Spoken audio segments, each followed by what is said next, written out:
Pemirsa, terima kasih pian masih bersama kami. Berita selanjutnya mengabarkan, dalam sepekan ini banjir masih menggenangi sebagian wilayah di Banjarmasin. Warga pun saling bahu-membahu untuk meringankan beban mereka yang terdampak banjir. Begitu juga dengan Wali Kota Banjarmasin, Wan Ketua TPPKK Banjarmasin, membuka dapur umum di kediaman di Jalan Dharma Praja, Banjarmasin Timur.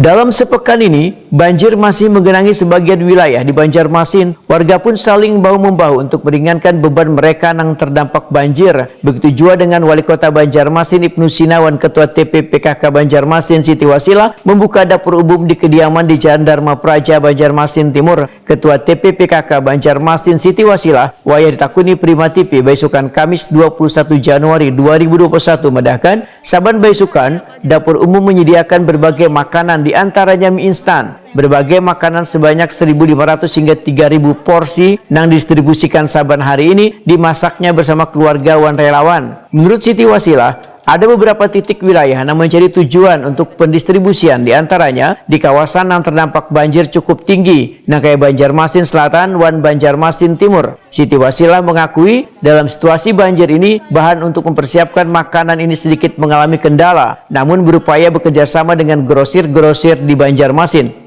Iya, jadi lokasi yang kita kirimi makanan siap saji itu berkisar 10-15 lokasi. Bergantung jumlah penduduk, kepala keluarga. Jadi harapan kita paling tidak 1 kali sehari bisa mensupport. Hanya saja memang karena keterbatasannya, jadi ada yang terima makanannya itu pagi, ada yang terima makanannya siang, terima makanannya sore gitu. Bu, untuk yang istilahnya yang menggawinya ini Bu, itu berapa orang Bu semuanya Bu, totalnya Bu? Totalnya ada 10-15 orang ya. Jadi ada tim masak, ada yang tim mengemas gitu. Kalau untuk kendala sendiri Bu, ada apa yang dirasakan Bu?